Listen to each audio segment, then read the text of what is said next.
بات کرو، بات سمجھو، مگر بات کو حملہ مت تصور کرو۔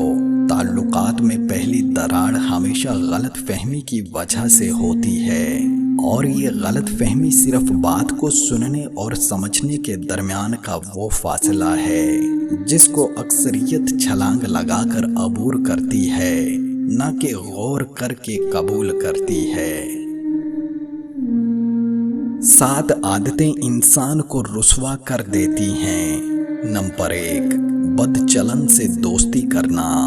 نمبر 2، دعوت میں بن بلائے جانا۔ نمبر 3، دوسروں کی باتوں میں دخل دینا۔ نمبر 4، مہمان بن کر میزبانوں پر حکم چلانا۔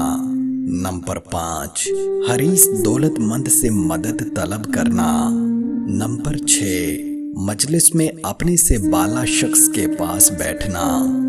نمبر 7، ان لوگوں سے خطاب کرنا جو سننے کے لیے تیار نہ ہوں۔